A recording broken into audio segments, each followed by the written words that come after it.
오늘 말씀 제목은 증인은 정직하게 재판은 올바르게입니다.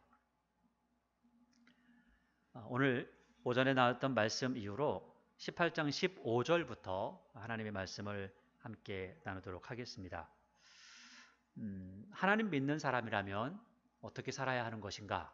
가장 먼저는 재판부터 시작해서 하나님을 섬기는 사람들은 이렇게 해야 된다라고 말씀을 했던 부분이 16장 14절까지의 말씀이었죠.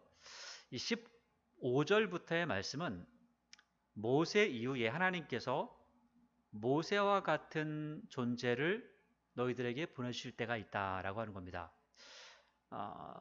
그러면 그런 사람이 나왔을 때 너희들이 어떻게 행동해야 되는가에 대해서 말씀하고 있는 거죠. 그래서 모세 이후에 나와 같은 선지자가 나온다라고 했을 때 가장 먼저 그 사람을 생각한다면 가장 먼저는 여호수아라는 사람이겠죠.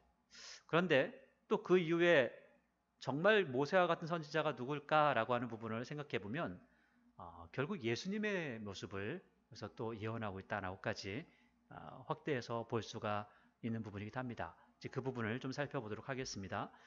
15절을 보니까 18장 15절이죠. 신명기 18장 15절에 내 하나님 여호와께서 너희 가운데 너희 형제 중에 너를 위하여 나와 같은 선지자 하나를 일으키시리니 너희는 그의 말을 들을지니라. 그러니까 지금 모세의 말만 들을 것이 아니라 하나님의 말씀을 바르게 선포하는 이가 올 것인데 그 사람들이 올 때마다 하나님의 말씀을 잘 들어라. 그러니까 하나라고 하니까 하나가 도대체 누구냐? 그 하나가 누군가라고 하는 것을 나중에 초점을 맞춰서 가게 되면 결국은 예수 그리스도로 귀결되는 거죠.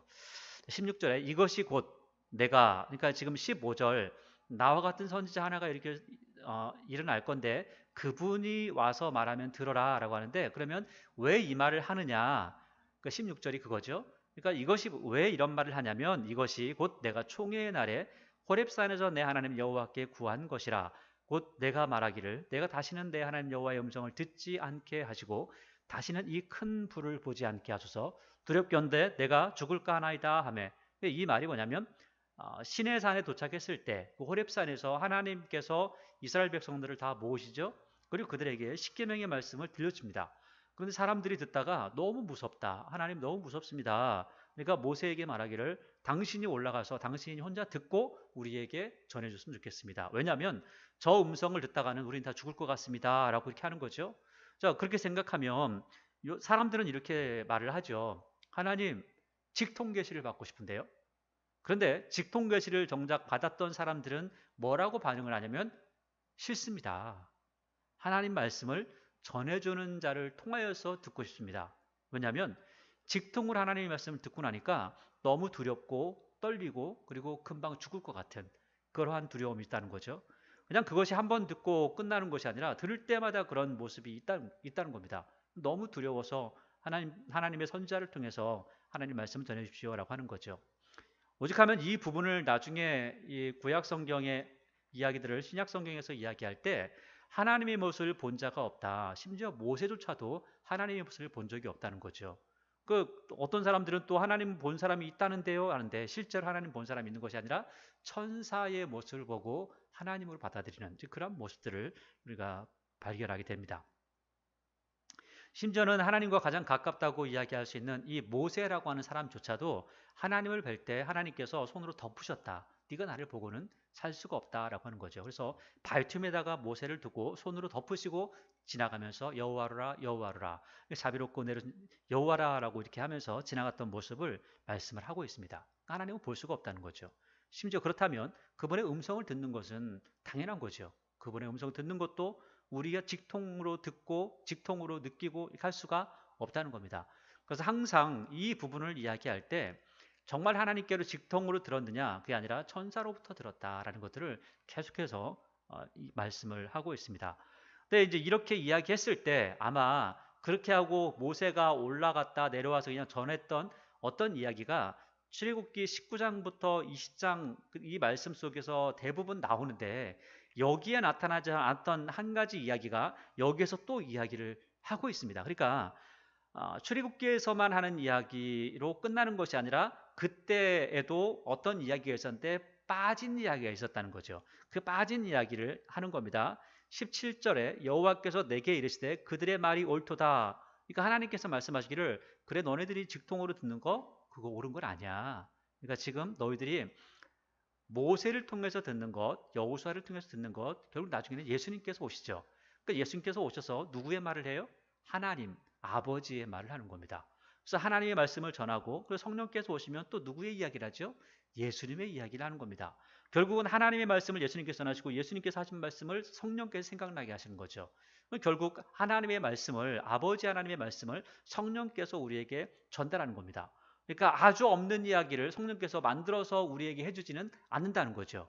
하나님 아버지께서 하신 말씀을 예수님께서 전하셨던 것처럼 하나님께서 하셨던 말씀을 예수님께서 전하셨던 그 말씀을 우리에게 생각나게 하시고 또 지혜롭게 그런 것들을 기억하게 하신다는 겁니다.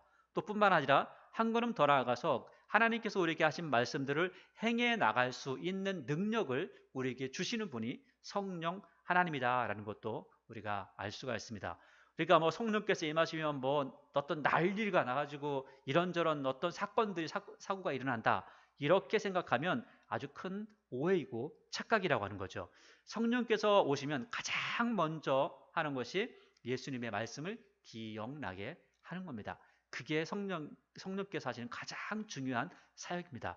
만약에 성령께서 오셔서 하나님의 말씀을 듣는 것은 귀찮아하고 성령께서 나 성령 받았어 라고 하는데 하나님의 말씀 듣는 것은 귀찮아하면서 오히려 다른 어떤 일들에 집중하고 예수님께서 하신 말씀은 아우 예수님 나 들었어 그만하셔 이렇게 한다면 그 사람의 신앙이라는 것은 그 사람의 성령관이라는 것, 성령 하나님에 대한 관이라는 것은 전혀 잘못된 모습이라는 것을 이야기하고 있다고 하는 것이죠.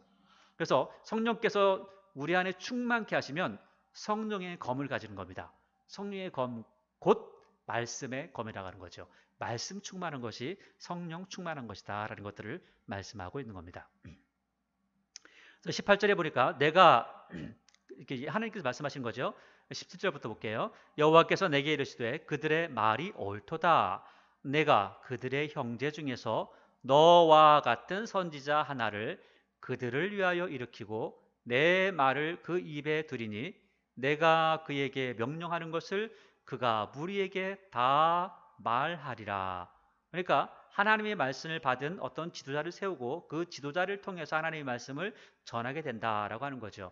나중에 여기서 그 15절에서 말씀하고 있는 것처럼 선지자라고 하는 그러한 직분이 나오게 됩니다. 그래서 나중에 이제 문서를 남긴 사람, 문서를 남기지 않은 사람에서 비문서 선지자라는 사람이 있고요. 문서 선지자라는 사람이 있습니다. 그러니까 문서를 쓴 사람들은 우리가 잘 알고 있는 뭐 이사야나 예레미야나 이런 사람들이죠. 이런 사람들이 쓴 것이고 문서가 없는 사람이 있죠. 문서가 없는 사람들은 엘리야 같은 사람, 엘리사 같은 사람 이런 사람들은 뭔가를 기록하지 않았습니다. 그렇기 때문에 비문서 선지자지만 그래도 엄청난 일들을 했던 사람들이기도 하지요. 19절에 누구든지 내 이름으로 전하는 내 말을 듣지 아니하는 자는 내게 벌을 받을 것이요. 그러니까 설교자, 그러니까 하나님의 말씀을 선포하는 사람 선지자라고 하죠. 선지자라고 하니까 선지자, 아하, 먼저 알아서 이야기하는구나 라고 이렇게 이야기할 수 있는데 그게 아니라 하나님의 말씀을 알고 이야기하는 사람입니다. 그래서 결국 여기서 선지자라고 하는 부분을 모세는 하나님으로부터 말씀을 받아서 선포를 하지만 놀랍게도 나중에 예언자들이 와서 하는 이야기를 보면 예언자들은 하나님께 말씀을 뭔가를 받아서 뭐 이렇게 이야기해가지고 꾸며가지고 뭔가를 이야기하고 전하는 것이 아니라 항상 선지자들이 하는 말이 있습니다. 그 말은 어디에 들어있냐면 레위기, 민수기, 신명기, 뭐 창세기부터 신명기까지의 내용을 가지고 사람들에게 선포를 합니다.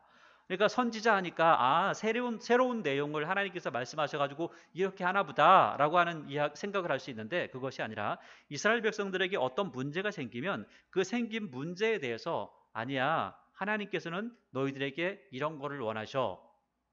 그러면서 이런 것 제시하는데 그 이런 것이라는 게 바로 오경 안에 들어있는 이야기라고 하는 거죠.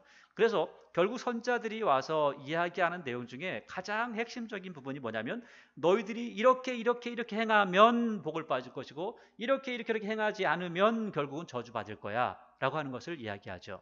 그래서 레위기 26장이나 신명기 28장에 보면 복을 받고 복을 받지 못하는 그런 부분들을 이야기하는데 선지자들은 항상 그 이야기를 합니다. 야, 내가 예전에 이렇게 이야기했잖아. 이렇게 이야기한 게 어디 나오냐면 오경에 나와 있는 이야기입니다.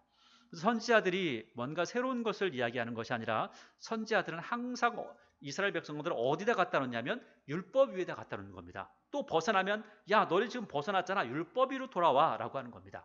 이게 선지자들이 행하는 일이었다는 거죠. 그러니까 지금도 마찬가지입니다. 하나님의 말씀을 선포하는 사람들이라면, 하나님의 말씀을 전하는 사람들이라면 하나님의 백성이라는 사람들이 하나님의 말씀이 아니라 다른 곳에 서 있는 것을 바라보면 그들에게 다시금 아니요, 그 자리는 하나님의 말씀의 자리가 아닙니다. 이 자리로 오십시오. 여기가 하나님 말씀입니다. 이 하나님 말씀이 이런 뜻입니다. 지금 오경 안에서 이렇게 말씀하고 있습니다. 자, 우리는 한 가지가 더 있죠. 모세 오경에 있는, 이 오경에 있는 이야기만 하는 것이 아니라 예수님께서 말씀하셨던 산상수훈이라고 하는 마태복음 5장부터 7장까지의 말씀을 가지고도 여기에 이 오경에서 부족한 부분을 7장, 마태복음 5장에서 7장까지 내용을 이야기하면서 이게 하나님께서, 우리 예수님께서 우리에게 하신 말씀이고 그 이야기를 하시면서 예수님께서 율법의 완성을 하셨습니다. 그리고 율법의 완성을 완전히 완성하신 그 시점은 예수님께서 십자가에서 죽으심으로써 완성을 시켰다는 거죠. 그러니까 지금 율법이라는 것이 아직 완성이 되지 않은 상태지만 그럼에도 불구하고 오경 안에 있는 것이 하나님께서 주신 말씀의 전부이기 때문에 그것을 듣는 겁니다. 그리고 그 이후에 그 오경에서 좀 부족한 부분들에 대해서 예수님께서 오셔서 6대 반제라고 해서 6가지를 다시 뒤집어서, 아니 그게 아니라 어쩌면 하나님께서 원래 말씀하셨던 본질에 대한 모습을 이야기하고 있습니다. 살인하지 말라 하였으나 하면서 사람을 죽이는 것이 살인이 아니다 하면서 사람을 미워하는 것 자체가, 형제를 미워하는 것 자체가, 사람에게 욕을 하는 것 자체가, 이렇게 이야기하죠. 그러면서 간음하지 말라 하였으나, 두 번째 이야기죠. 간음하는 것 자체가 문제가 아니라 그것만 가지고 하는 것이 아니라 마음으로 생각하는 것조차도 그렇다는 겁니다. 너희들이 이혼하는 것이 가다하였으나 이혼하는 거 아니야. 그런데 하나님께서는 원래 이혼하는 거 원하지 않으셨다라고 하는 것들을 이야기하죠. 맹세해라 했는데 맹세하지 말아라. 네가 책임질 수 있는 게 뭐가 있어? 네 머리카락 하나 희게 검게 할 수 없는 게 넌데 요즘은 그런다고 해요? 요즘 염색하면 되는데요? 아니요. 우리의 모든 신체 이런 것들을 우리 마음대로 할 수 없는 게 우리의 모습입니다. 그래서 맹세하지 말라는 겁니다. 그다음에 보복하는 거, 원수 갚는 거 하지 말라는 겁니다. 이런 부분들 새로 바꿔주신 부분이죠. 자, 그 다음에 오늘 또 보도록 하겠습니다. 20절에 보니까 만일 어떤 선지자가 내가 전하라고 명령하지 아니한 말을 지 마음대로 내 이름으로 전하든지 다른 신들의 이름으로 말하면 그 선지자는 죽임을 당하리라 하셨느니라. 이게 율법과 어긋나면 결국 넌 망할 수밖에 없어. 근데 특별히 누구에게 더 큰 문제가 생기냐면, 지금으로 이야기하면, 지금 이 시대로 이야기하면 설교자들은 어떻게 될 것인가 라는 것들을 이야기하고 있는 겁니다. 그래서 우리는 뭐 사람들이 이야기할 때 이런 사람은 이럴 거고 저런 사람은 저럴 거고 저런 사람은 저렇게 살아가고 이렇게 할 수 있죠. 그런데 나중에 신약에 가서 보니까 야고보가 이렇게 얘기합니다. 너희 중에 선생 되려고 하지 마라, 이렇게 얘기합니다. 왜 선생 되지 말라고 하죠? 선생된 자는 알고 있으면서 엉뚱한 짓을 하고 있다는 거예요. 차라리 모르면 좀 괜찮을 텐데, 모르고 잘못하면 좀 덜 맞을 텐데, 알면서도 하지 않으니까 결국은 더 맞고 더 망하게 될 것이 아니냐라고 하는 겁니다. 선지자라고 하는 사람들은, 이 사람들이 하나님을 모르는 사람이라 할지라도요, 하나님을 섬기는 선지자가 아니고 이방신을 섬기는 선지자라 할지라도 하나님이 진짜라는 것을 다 알고 있습니다. 그런데도 불구하고 하나님이 아닌 다른 것들을 이야기하기 시작하면 하나님께서 그 존재에 대해서는 더 큰 벌을 내리시겠다라고 하는 것을 말씀하고 있죠. 지금도 마찬가지죠. 설교자의 자세가 그렇죠. 설교자가 제대로 된 하나님의 말씀을 가지고 제대로 증거를 하면 하나님께서 기뻐하시겠지만 설교자의 욕심이나 교회의 욕심을 차리고 또는 어떤 개인의 부분들을 챙기려고 한다면 그리고 그것을 위해서 설교한다면 그 사람에 대해서 하나님께서는 전혀 기뻐하지 않으실 겁니다. 또 한 걸음 더 나아가 볼까요? 하나님을 안다고 하는 그리스도인이 세상 사람들보다 더 못하게 살아간다면 그렇다면 그 그리스도인이 하나님 앞에 칭찬을 받겠는가? 그 사람들이 과연 천국에는 갈 수 있겠는가? 정말 하나님을 믿는다 하면서 그렇게 악한 짓을 할 수가 있는가라고 하는 겁니다. 믿는다면 하나님을 알고 있다면 그렇게 하지 못하겠죠. 어떤 사람이 금을 정말 좋아하는 사람이 있다고 보세요. 정말 금을 좋아해요. 근데 금을 딱 발견했어요. 자, 금을 정말 좋아하는 사람이 금을 발견했어요. 그러면은 그 금을 갖다가 버리는 사람이 있겠습니까? 아니죠. 모르기 때문에 버리는 거죠. 잘 모르기 때문에 그렇습니다. 그렇듯이 하나님의 말씀의 귀중함, 하나님의 소중함을 알고 있다면 절대 하나님을 섬기는 사람은 세상 사람들보다 악하게 살 수가 없다라는 거죠. 못 믿기 때문에, 알지 못하기 때문에 그렇게 살아간다는 거죠. 그러면 그런 사람은 구원에 대한 부분도 우리가 생각하는 것하고는 전혀 다른 방향으로 나갈 수가 있다는 겁니다. 21절에 내가 마음속에 이르기를 그 말이 여호와께서 이루신 말씀인지 우리가 어떻게 알리요? 이렇게 이야기한다는 거예요. 그러니까 사람들이 하나님의 말씀을 듣는 겁니다. 지금 예를 들어서 지금으로 이야기하는 거예요. 지금 제가 여러분들에게 설교하는데 설교하니까 사람들이 이렇게 하는 겁니다. 내가 어떻게 알아? 네가 진짜를 말하는지 가짜를 말하는지 내가 알 수가 있어? 알 수 없어. 넌 모르겠어 라고 한다는 거죠. 자, 그러면 20절 보세요. 만일 선지자가 있어 여호와의 이름으로 말한 일에 증언도 없고 성취함도 없으면 이는 여호와께서 말씀하신 것이 아니요 그 선지자가 제 마음대로 한 말이니 너는 그를 두려워하지 말지니라 이렇게 말씀하고 있습니다. 자, 그런데 이 말씀을 보니까 선지자가 있어 여호와의 이름으로 말한 일에 증언이 없고 성취함이 없으면 가짜야 이렇게 말하는 거죠. 이걸 가지고 또 장난하는 그 사람들이 있습니다. 자, 이런 걸 가지고 장난하는데 어떻게 장난하냐? 야, 너네 교회 목사님이 뭐 설교하는데 증거 있어? 뭐 성취된 게 있어? 이루어진 게 있어? 없잖아. 그러면 가짜 아니야? 이렇게 이야기하는 거죠. 그래서 이걸 가지고 뭐 이러니 저러니 뭐 우리 선생님은 이런 일을 했는데 진짜다. 아, 우리 선생님은 이렇게 했는데 뭐 우리 누구는 이렇게 했는데 이런 식으로 이야기합니다. 그런데 지금 신명기 19장 22절 안에 있는데요. 그러니까 15절부터 22절까지 내용, 특별히 신명기를 비롯한 모든 오경에 대한 내용이 완성이 되어진 겁니까? 아직 미완성이 된 겁니까? 아직은 완성이 되어지지 않은 부분이라고 하는 거죠. 자, 그래서 이 부분에 대한 거를 신약은 완성되어진 부분으로 우리에게 말씀을 하고 있습니다. 이러한 부분들을 몇 군데만 좀 찾아서 보도록 하겠습니다. 자, 고린전서 14장을 한번 보도록 할까요?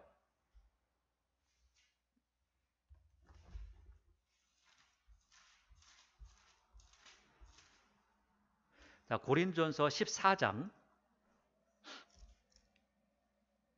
26절을 한번 보겠습니다. 26절을 보니까 그런즉 형제들아 어찌할까? 너희가 모일 때 각각 찬송시도 있고, 자, 이게 지금 고린도 교회에 편지를 쓴 겁니다. 근데 고린도 교회에 편지를 썼는데 고린도 교회가 지금 질서가 없는 겁니다. 질서가 없어서 아직 예배에 대한 부분도 정확하게 잡히지가 않았어요. 지금은 우리가 예배가 잡혀서 우리가 처음 묵도부터 시작을 해가지고 축도로 끝나는 부분을 이야기하죠.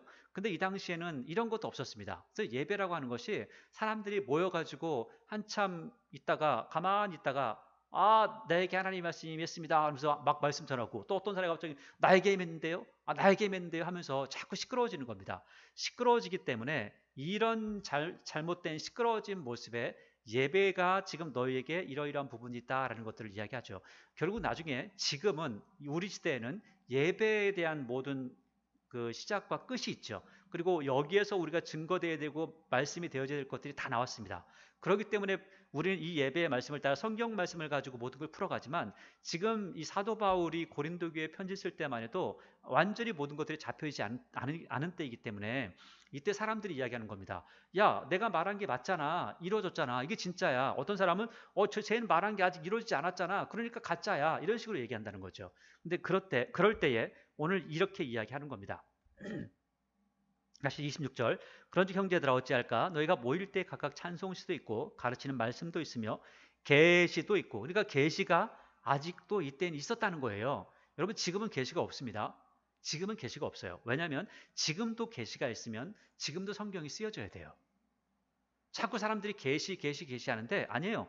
계시는 지금도 계시가 있다. 아닙니다.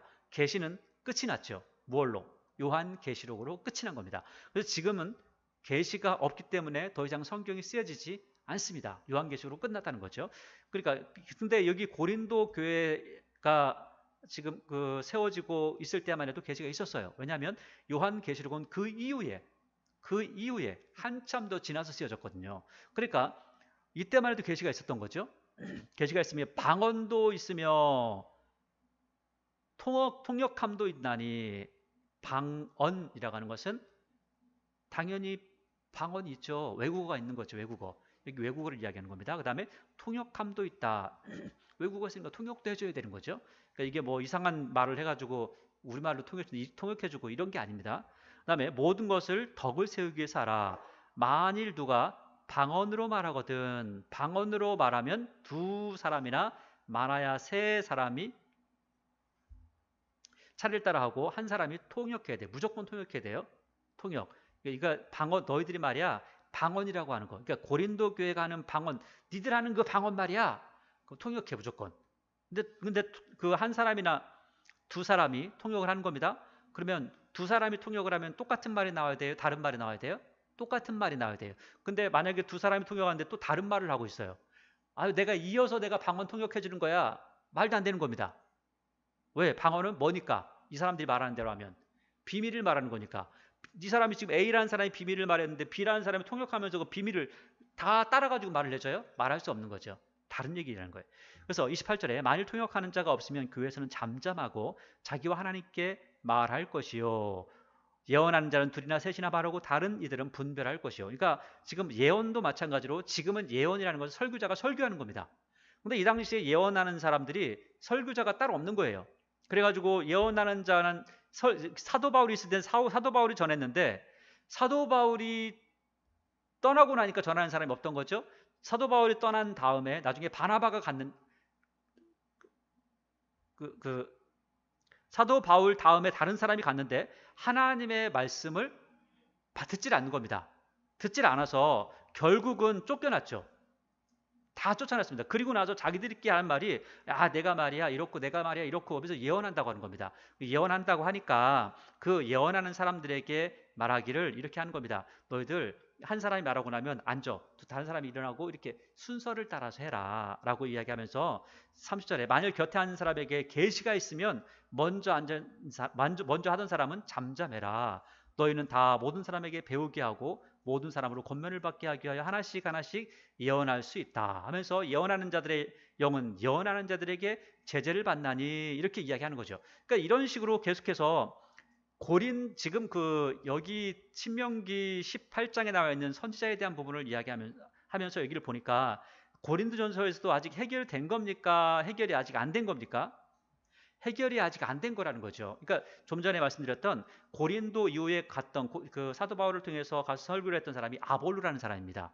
아볼로라는 사람이 설교하다가 결국은 사람들에게 쫓겨나고 맙니다. 그래서 아볼로가 고린도 교회 진짜 여기는 답이 없다 하면서 돌아왔던 그런 모습을 이야기를 하고 있죠. 근데 이렇게 아직까지 이때까지도 질서가 안 잡혔다는 겁니다. 질서가 안 잡혔는데 이런 모습을 보면서 다시 한번 다른 곳을 보도록 하겠습니다. 마태복음 7장을 한번 가보겠습니다. 마태복음 24장을 가보겠습니다.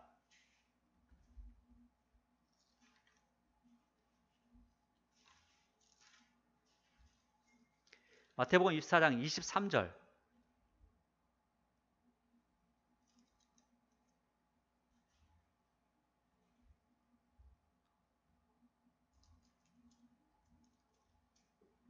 (23절) 25절 보겠습니다. 화 있을 진짜 외식하는 서기관들과 바리새인들이여 너희가 박하와 회양과 근처의 11조는 들되 율법에 더 중한 것 정의와 긍휼과 믿음은 버렸다. 그러나 이것도 행하고 저것도 버리지 말아야 할 것이니라. 맹인된 인도자여 하루살이는 걸러내고 낙타는 삼키는도다. 그러니까 지금 선지자라고 하는 사람, 하나님 말씀 전하는 사람들이 이렇게 하면 안 된다는 거예요. 그러면서 25절 화 있은 자 외식한 서기관들과 바리새인들이여 잔과 대접에 겉은 깨끗이 하되 그 안에 탐욕과 방탕으로 가득하게 되었구나. 네 속을 먼저 깨끗하게 해라. 선지자라면 속을 더 깨끗하게 해야 된다라는 것들을 이야기하고 있는 겁니다. 자, 그러면 이 거짓 선지자들의 모습, 잘못된 선지자들의 모습이 어떠한가, 결국은 나중에는 어떻게 될 것인가 라는 것들을 이야기하는데 데살로니가 후서 2장입니다.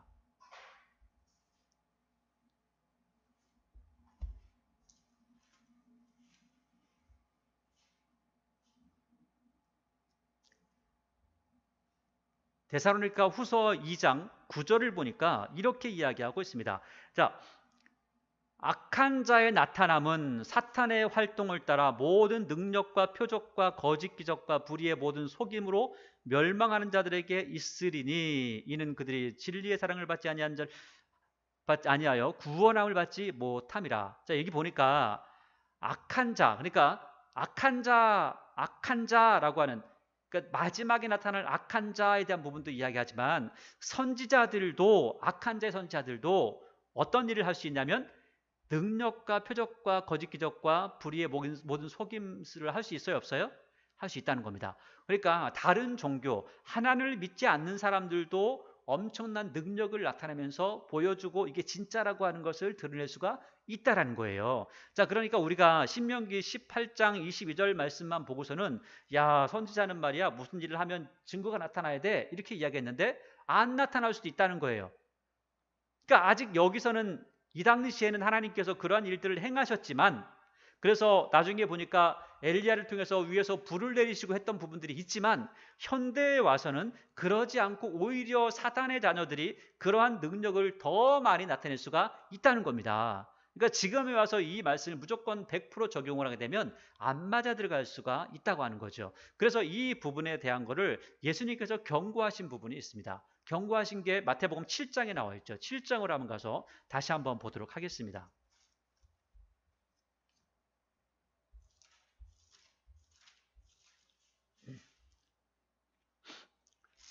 마태복음 7장입니다. 마태복음 7장 20절을 한번 보겠습니다.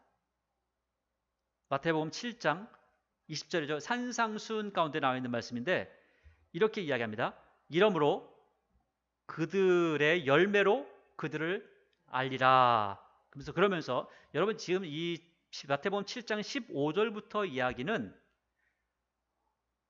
하나님의 말씀을 바르게 전하는 이들에게 전하는 말씀이 아닙니다.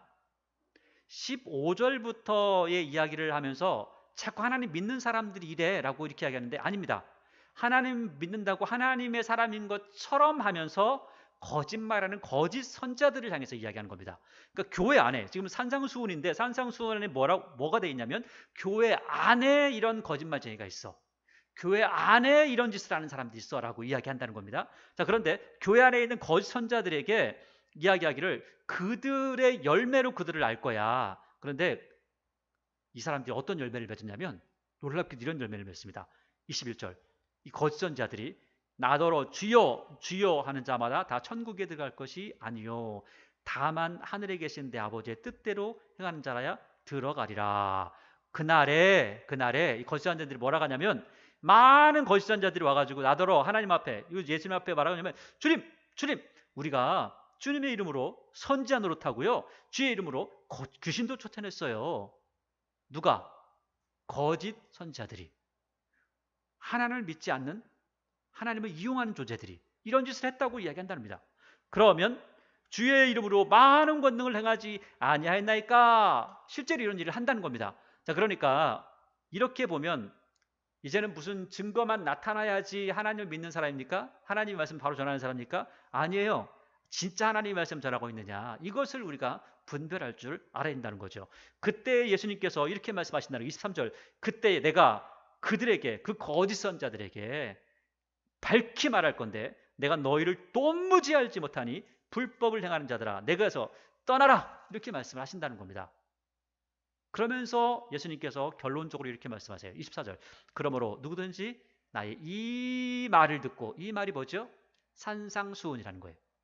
이 말을 듣고 그러니까 지금 신명기 18장 22절에 뭐 선지자가 있으면 무조건 어떤 증거가 나타나야 돼 이게 아니라 이 말씀대로 살아가느냐 말씀대로 살지 않느냐 이걸 가지고 판단한다는 겁니다.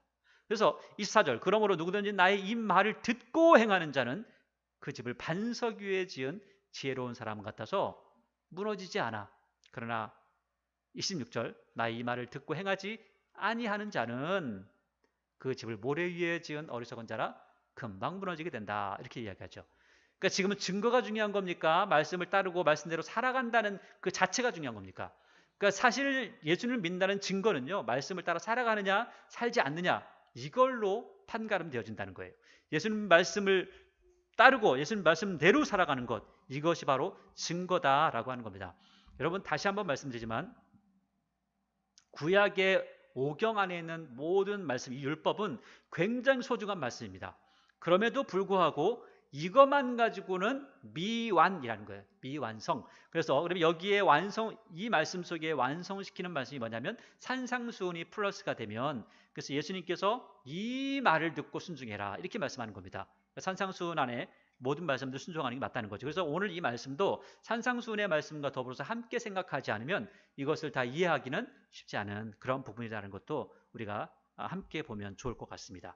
19장에 보니까 도피성에 대한 부분을 이야기하죠. 여러분 도피성 하면 어떤 힘든 사람이 피할 수 있는 성 이렇게 생각할 수 있는데 그게 아니라 오늘 19장에서 이야기한 도피성이라는 것은 사람을 죽였을 때 그 사람이 들어갈 수 있는 성에 대해서 이야기하는 겁니다. 근데 이 사람을 죽였을 때 어떤 사람이 사람을 죽였을 때 이 성에 모든 사람이 들어갈 수 있냐? 죽인 사람이 아닙니다. 들어갈 수 있는 사람이 몇 사람으로 한정되어 있다라는 것들을 이야기하는 거죠. 그 부분 보겠습니다. 19장 내 하나님 여호와께서 이 여러 민족을 멸절하시고 그러니까 가나안 땅에 들어가는 거죠. 내 하나님 여호와께서 이 땅을 내게 주심으로 내가 그것을 받고 그들의 성읍과 가옥에 거주할 때에 내 하나님 여호와께서 내게 기업으로 주신 땅 가운데서 새 성읍을 너를 위하여 구별하고 새 성읍 그러니까 지금 이스라엘 백성들이 들어가는 가나안 땅은 서쪽이에요? 동쪽이에요? 동쪽 땅 요단 동편으로는 지금 벌써 얻었죠. 지금 들어가고 가는 건 요단 서쪽으로 가는 겁니다. 그래서 요단 서쪽으로 가기 때문에 가서 요단 동편에 있는 세 개의 도피성이 있습니다.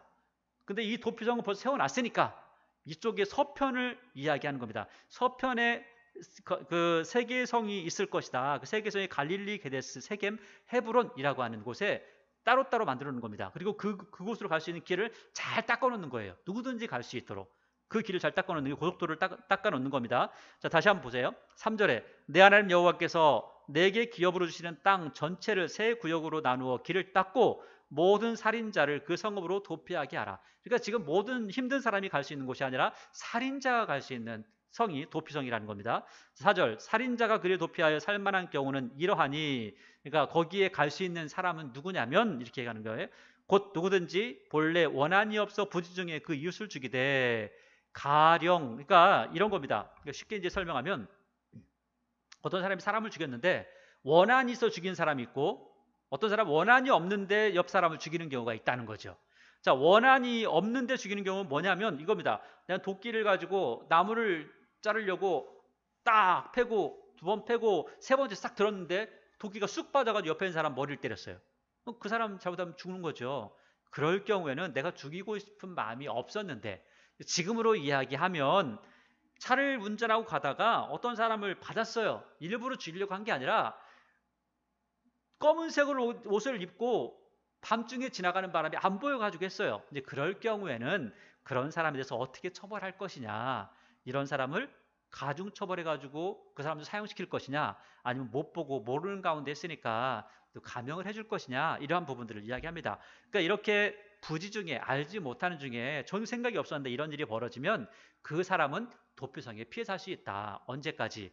그 도피성의 제사장이 죽을 때까지 거기 살다가 집에 갈 수 있다라고 하는. 만약에 집에 안 가고 만약에 거기서 머물기 싫다고 집에 가면 어떡하냐? 죽은 사람의 친척이 와서 죽여도 아무 죄가 없다. 이런 이야기를 하는 겁니다. 법이라는 거예요. 이게 법이라는 겁니다. 그래서 지금 보호를 해준다는 거죠. 법적으로 이 사람은 보호해줘라 라고 하는 겁니다. 그러나 11절입니다. 10절을 먼저 볼게요. 도피성 주신 이유가 있다는 거죠. 내 하나님 여호와께서 내게 기업으로 주시는 땅에서 무죄한 피를 흘리지 말라. 그러니까 내가 사람을 만약에 죽였다 할지라도 내가 일부러 죽인 게 아니라면 그 사람을 살려줘라. 또 그 죽인 사람도 죽이면 그 사람 죄가 없는데 죽인 거다라는 거예요. 물론 일부러 도끼를 그렇게 헐겁게 하고 다니면 안 되겠죠. 그건 일부러 한 거죠. 그러나 그런 게 아니라면 무죄한 피를 흘리는 거니까 죽이지는 마라 이렇게 하는 거죠. 그런데 이제 반대입니다. 11절. 그러나 만일 어떤 사람이 그 이웃을 미워하여 엎드려 그를 기다리다가 일어나 상처를 입혀 죽게 하고 한 성읍으로 도피하면, 그러니까 일부러 죽이면 이런 사람은 죽여라. 이런 사람은 사형시켜라. 이렇게 얘기하는 겁니다. 12절. 그 본 성읍 장로들이 사람을 보내어 그를 거기서 잡아다가 보복자의 손에 넘겨 죽이게 할 것이라. 내 눈이 그를 긍휼히 여기지 말고 무죄한 피를 흘린 죄를 이스라엘에서 제하라. 그리하면 내게 복이 있으리라. 그러니까 죽이려고 하는 마음이 없었는데 어쩌다 보니까 한 사람은 용서하고 죽이려는 마음 있는 사람은 용서하면 안 돼 라고 하는 겁니다. 14절에 내 하나님 여호와께서 내게 주어 차지하게 하시는 땅 곧 내 소유가 된 기업의 땅에서 조상이 정한 내 이웃의 경계표를 옮기지 마라.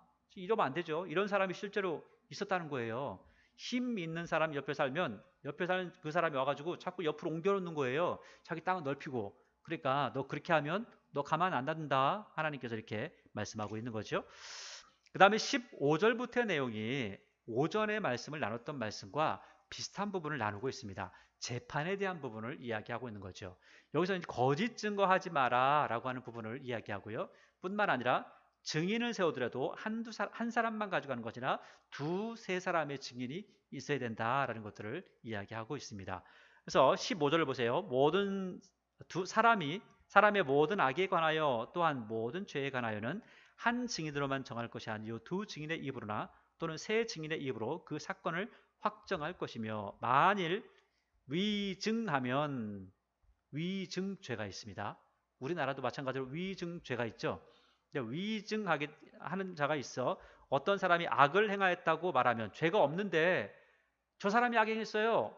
저 사람이 지금 맞았는데 저 사람이 때렸어요. 라고 이렇게 하면 그러면 17절 그 논쟁하는 쌍방이 같이 하나님 앞에 나아가 그 당시 재판장 앞에 설 것이요 재판장은 자세히 조사하여 그 증인이 거짓 증언하여 그 형제를 거짓으로 모함한 것이 판명되면 위증한 것이 드러나면 이라고 하는 거죠. 어떤 사건이 말만으로 되는 것이 아니니까 이루어진 어떤 상황들을 보면 절대 그럴 수 없는 것들이 있습니다. 그래서 그러면 19절 그가 그의 형제에게 행하려고 꾀한 그대로 그에게 행하여 너희 중에서 악을 제하라. 그러니까 지금 위증을 한 사람, 그 사람이 처음에 하려고 했던 그 생각대로 그 생각한 사람한테 하라는 겁니다. 여러분 생각만 해도 시원하죠. 아니 아이고 꽃이다. 지가 그런다더니 그냥 지가 당했네. 아이고 지가 돈 놓고 지가 거기 걸렸네. 이런 겁니다. 그러니까 이렇게 하라는 겁니다. 근데 지금은 이렇게 하면 안 됩니다. 그런데 하나님께서 처음에 이렇게 하라고 하셨던 거예요. 그 왜 이렇게 하라고 했냐면 너희 중에서 악을 제하라. 그러니까 지금 그렇게 행하는 것은 사람들 그냥 마음 시원하게 해주려고 하는 것이 아니라 악을 제하기 위한 하나님의 방법이었다는 겁니다. 20절 보세요. 그리하면 그 남은 자들이 듣고 두려워하여 다시는 그런 악을 너희 중에 행하지 아니할 것이다. 일벌백계죠. 내 눈이 긍휼히 여기지 말라. 생명에는 생명으로, 눈에는 눈으로, 이에는 이로, 손에는 손으로, 발에는 발로, 또 발이로다. 이렇게 말씀하고 있죠. 여러분 이것은요. 사람들이 원수를 갚는 방법이라는 거예요. 그런데 이게 이제 왜 그러면 생명은 생명으로, 눈에는 눈으로 이렇게 하니까 사람 죽였으면은 그 사람도 죽여야 되는구나. 이렇게 생각하잖아요. 또 눈을 뺐으니까 이 눈을 빼면 되는구나. 이를 뺐으니까 이를 빼면 되는구나. 이 정도로 하는 게 사실은 이 앞에 말씀하고 좀 안 맞는 말씀이에요. 만약에 이걸 그대로 적용을 하면 아니 내가 도끼를 들고 있다 잘못해가지고 이 사람이 맞아 죽었어요. 자 그러면 생명을 뺏었으니까 그럼 내 생명도 어떻게 돼요? 뺏어야 되는 거죠. 그런데 여기서는 뺏으라고 21절에는 생명은 생명으로 갚아 했는데 위에서는 보니까 갚아요, 안 갚아요? 갚지 않죠. 부지중의 한죄에 대해서는 용서하는 부분이 있다는 겁니다. 그러나 그럼에도 불구하고 실제로 악한 일을 했을 때는 생명을 생명으로 뺏어야 된다는 거예요. 때로는 악한 마음으로 어떤 사람의 눈을 상하게 했어요. 내가. 그러면 내 눈이 상해진. 그런데 왜 눈은 눈으로 이렇게, 이는 이로, 손은 손으로, 발은 발로 이렇게 하냐면 어떤 사람이 내 눈을 상하게 했어요. 그러면 나는 그 사람의 눈만 상하게 하고 싶을까요? 그 사람을 죽이고 싶은 마음이 있겠죠. 그러니까 죽이지는 말고 눈 두 개를 상하게 하지 말고 하려면 하나만 해. 나중에는 산상순이가 뭐라고 그래요? 용서해라. 용서해라. 어떻게 해요? 오른뺨을 치거든 왼뺨도 돌려대고 이렇게까지 말씀하고 있죠. 그러니까 진짜 왼뺨을 돌려대라 이렇게 하는 것이 아니라, 그리고 요즘 진짜 그렇게 하면 뺨 더 맞습니다. 네가 지금 날 약 올리냐? 그게 아니라 용서해 주라는 겁니다. 용서해 주라는 거예요. 그냥 용서해 주라는 거예요. 자, 그리고 나서 20장으로 넘어가면 전쟁을 할 때의 이야기를 하고 있습니다. 하나님이 얼마나 멋지신 하나님인지에 대해서 이야기를 하고 있는데 20장 1절을 보니까 내가 나가 적군과 싸우려 할 때에 말과 병거와 백성이 너보다 많음을 볼지라도, 여러분 보세요. 이스라엘 백성이 가나안 땅에 들어갔을 때 가나안 땅의 사람들이 약한 사람들이었을까요? 강한 사람들이었을까요? 굉장히 강한 사람들이었습니다. 그러니까 하나님께서 누차 말씀하십니다. 네가 나아가서 만나 전쟁하는 저 사람들은 강할지라도 두려워하지 마라. 강할지라도 두려워하지. 계속 그 말씀합니다. 진짜 그 사람들이 강했다는 거예요. 왜 강하다는 걸 어떻게 보게 되냐면 거기에 아모리 족속이 많았거든요. 근데 아모리 족속의 일부를 이야기할 때 성경은 뭐라고 하냐면 그들은 거인이었다 이렇게 이야기합니다. 그 거인이 어느 정도 거인이었냐면 보니까 바산왕 옥은 침대가 장난이 아니었어요. 엄청나게 큰 사람이었어요. 너무너무 큰 사람들이었어요. 그러니까 그 거인들하고 이스라엘 백성으로 싸우려고 하니까 아무것도 아니더라는 거예요. 그들이 강하다. 그래도 걱정하지 마라. 절대 두려워하지 마라. 왜? 이스라엘의 하나님이 너희와 함께하고 있다. 애굽에서 너희를 이끌으신 하나님이 너희의 하나님이다. 이것을 잊지 말라는 겁니다. 그러면서 하나님께서 진짜 멋진 폭발인 말씀을 합니다. 자, 그게 뭐냐면 2절부터 너희가 싸울 곳에 가까이 가면 제사장은 백성에게 나가서 이렇게 말하라는 거예요. 3절에 말하 이르기를 이스라엘아 들으라. 너희가 오늘 너희의 대적과 싸우려고 나왔으니 마음에 겁내지 말며 두려워하지 말고 떨지 말며 그들로 말미암아 놀라지 말라. 왜 이렇게 똑같은 말을 반복해서 하고 있죠? 진짜 이스라엘 백성들이 떨 만큼, 무서워할 만큼, 두려워할 만큼의 모습이 그들 속에 있다는 겁니다. 그러니까 떨지 말라는 거예요. 그러면서 전쟁에 나가기 싫은 사람 나가지 마. 네 가지를 이야기합니다. 네 가지. 자, 첫째, 하나님이 이렇게 말씀하세요. 5절에 보니까 새 집을 짓고 낙성식을 못했어. 잠을 못 잡았어. 그러면 전쟁 나오지 마. 야, 집 짓고 그 새 집 짓고 사는 게 얼마나 큰 기쁨인데 그것도 못 해보고 전쟁하냐? 그러다 죽으면 어떡하라고? 안 나와도 된다. 포도원 만들고 포도나무를 한 번도 포도 과실을 못 따먹어봤어요. 야, 그게 얼마나 큰 기쁨인데 그 기쁨은 누려봐라. 이건 천국 와서도 못 누리는 기쁨이다. 누려봐라. 그 다음에 3절에 여자 약혼하고 결혼 못한 사람이냐? 야, 천국 가면 결혼도 못해. 그러니까 세상에 있을 때 결혼하고 살아가는 그 기쁨을 누리고 살아라. 그래서 오지 말라는 거예요. 또 한 부류가 있습니다. 8절에 보니까 너무너무 무서운 거예요. 전쟁 나가는 게. 그 무서운 사람 오지 마. 전쟁하지 마. 이렇게 이야기하는 겁니다. 그래서 결국 이 사람들은 오지 말고 전쟁하지 말아라. 왜? 이 사람들 만약에 두려워 떠는 사람들이 와가지고 있으면 결국 이 사람들이 도망가니까 다른 사람도 같이 도망가더라는 거예요. 오지 마라. 이렇게 이야기하는 겁니다. 하나님 참 멋지시죠? 전쟁을 하는데도 불구하고 야, 이런 사람은 나오지 마. 너희들 누릴 거는 다 누려. 그러니까 하나님께서는요, 우리가 누릴 즐거움을 뺏고 싶은 마음이 있어요, 없어요? 하나도 없습니다. 그런데 우리는 하나님을 그런 하나님으로 자꾸 만들어가고 있죠. 잘못된 모습이라는 거죠. 그 다음에 이 10절부터의 모습은 전쟁을 할 때 이러한 마음 자세가 있어야 된다라는 거예요. 여러분, 전쟁할 때 상대방을 무조건 죽여야 된다 이런 생각이 아니고 전쟁할 때는 이렇게 하라는 겁니다. 그러니까 가나안 땅에 들어가서 죽일 사람들은 무조건 진멸합니다. 그런데 그게 아니고 다른 전쟁에 있어서는 진멸하는 것이 아니다라고 하는 것을 이야기하죠. 자, 10절이에요. 내가 어떤 성읍에 들어가 치료할 때에 그 성읍 위에 먼저 뭘 선포하라고요? 화평을, 평화를 선포해라. 평화를 선포하는 겁니다.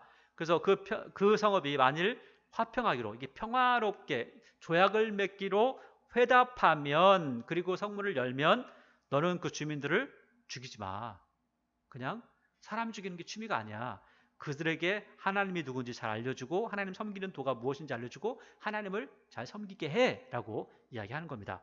그래서 이 11절 있죠. 다시 한번. 그 성읍이 만일 화평하기로 회답하고 너를 향하여 성문을 열거든 그 모든 주민들에게 너는 조공을 바치고 너를 섬기게 할 것이고, 만일 너와 화평하기를 거부하고 너를 대적하여 싸우려 하거든 너는 그 성읍을 에워싸라. 그리고 내 하나님 여호와께서 그 성읍을 내 손에 넘기거든. 뭐 하거든요? 내 손에 넘기거든. 이게 참 중요합니다. 뭐냐면 어라 저것들이 내 말 안 듣네? 그러니까 내가 전쟁해야지 하고 막 쳐들어가지 말라는 거예요. 이런 일이 만약에 저들이 야야야 뭐 지금 까불고 있어, 니들 마음대로 쳐들어오면 쳐들어와, 이렇게 하면 하나님 앞에 물어보라는 겁니다. 하나님 정말 전쟁해야 됩니까? 이걸 잘했던 사람이 누구였어요? 다윗이었죠. 내가 저들을 따라가 치리까? 지금 뭐 굉장히 억울한 일을 당했는데도 불구하고 내가 저들을 따라가 치리까? 항상 물어봐요. 다윗이 그랬다는 거예요. 그래서 그 제사장이 치라고 하십니다. 알았어. 치고 전쟁을 다 이기는 거죠. 여기서 13절이 그 내용입니다. 내 하나님 여호와께서 그 성읍을 내 손에 넘기시거든, 그 하나님께 여쭈니까 하나님께서 그래 쳐라 이렇게 하시거든 너는 칼날로 그 안에 남자를 다 쳐 죽이고 너는 오직 여자들과 유아들과 가축들과 성읍 가운데 있는 모든 것을 너를 위하여 탈취물로 삼을 것이며 너는 내 하나님 여호와께서 내게 주신 적군에게서 빼앗은 것을 먹을지니라. 그러니까 다 죽이는 것이 아니라 가나안 땅에 있는 존재들은 다 죽이지만 지금 다른 전쟁을 할 때는 이렇게 하라는 거예요. 다른 전쟁을 할 때는 가나안 땅에서는 왜 다 죽이냐면 돌아설 수 있는 여지가 전혀 없어요. 그들은 다 죽여요. 진멸하라고 그래요. 그런데 그 외의 성읍 다른 전쟁을 할 때는 이렇게 하라는 겁니다. 죽이는 게 취미가 아니라는 거죠. 15절 내가 내게서 멀리 떠난 성읍들 곧 이 민족들에게 속하지 아니한 성읍들에게는 이같이 행하려니와 오직 내 하나님 여호와께서 내게 기어오르시는 이 민족들의 성읍에서는 호흡 있는 자는 하나도 살리지 말지니. 그러니까 16절이 뭐예요? 가나안 족속은 물어보고 말 거 없어. 다 죽여. 그러나 다른 사람들은 다른 족속들하고 싸울 때는 꼭 평화를 선포해야 돼. 그 이야기가 나중에 복음을 전할 때도 그렇죠. 복음을 전할 때 어느 마을에 들어가면, 어느 집에 들어가면 뭘 선포하라고 그래요? 화평을 선포해라. 하나님의 말씀을 선포해라. 만약에 안 들으면 어떻게 하라고 그래요? 내 발의 먼지를 떨어버려라. 이 내용이 여기 있는 겁니다. 그러면서 16절에 지금 다 진멸하는데 그게 누구냐면 17절 헷 족속과 아모리 족속과 가나안 족속과 브리스 족속과 히 족속과 여부스 족속을 내가 진멸하되 내 하나님 여호와께서 내게 명령하신 대로 하라. 그 이유가 뭐냐면 그 이유는 18절 그들이 그 신들에게 행하는 모든 가증한 일을 너희에게 가르쳐 본받게 하여 너희가 너희 하나님 여호와께 범죄하게 할까 함이니라. 그러니까 지금 여기 18절의 말씀은 가나안 땅에 있는 사람들을 왜 다 죽여야 되냐면 그들이 하는 짓이 너무 악한데 가만 한 사람이 살아있으면 그 악한 짓을 계속해서 하고 그 악한 짓 하는 것을 보면 저렇게 해야 되는 건가 하면서 따라갈 수 있다는 거예요. 그렇게 하면 안 된다라고 하는 거죠. 그래서 다 죽이라는 겁니다. 19절 너희가 어떤 성읍을 오랫동안 에워싸고 그 성읍을 쳐서 점령하려 할 때에도 도끼를 둘러 그곳에 나무를 찍어내지 말라. 이는 너희가 먹을 것이 됨이니라. 찍지 말라. 들의 수목이 사람이냐? 너희가 어찌 그것을 에워싸겠느냐? 그러니까 나무를 가지고 나무를 잘라서 뭘 만들고 싸우잖아요. 근데 나무를 자를 때도 수목은 잘라도 돼요. 그냥 나무들은. 그런데 과목, 과실수가 달리는 나무는 자르지 마라. 왜냐하면 이런 것들은 과일을 내니까 너희들이 과일을 먹고 살아야지. 그러니까 하나님 참 멋지시죠? 그냥 뭐 이유 없이 수단과 방법을 가리지 않고 이렇게 하는 것이 아니라 수단과 방법을 가리고 모든 것들을 행해라 라고 말씀하는 것을 볼 수가 있습니다. 우리는 이렇게 생각하죠. 하나님께서 능력이 있으시기 때문에 뭐 하룻밤 사이에도 나무를 키워가지고 우리에게 열매를 줄 수 있습니다. 하나님께서는 야 그러지 말고 그런 거 자르지 말고 잘 보관해라. 그리고 열매 맺게 해라. 하나님은 우리에게 극히 상식적으로 말씀하시고요. 우리 인간들은 하나님 앞에 극히 비상식적인 것을 자꾸 요구를 합니다. 그래서 하나님께서 우리에게 비상식적인 거 말하지 말고 상식적인 것을 가지고 너희들이 살았으면 좋겠어 라고 말씀하고 있습니다. 오늘 말씀은 우리 하나님께서 마지막 때 모세와 같은 선지자를 일으키실 거다. 그분의 말씀을 잘 들어라 라고 말씀하고 있고, 그 다음에 재판에 대한 부분을 이야기하고, 또 전쟁할 때 이러이러한 사람 이런 것들을 말씀하시면서 하나님께서 얼마나 멋지신 분인지를 말씀하고 있습니다.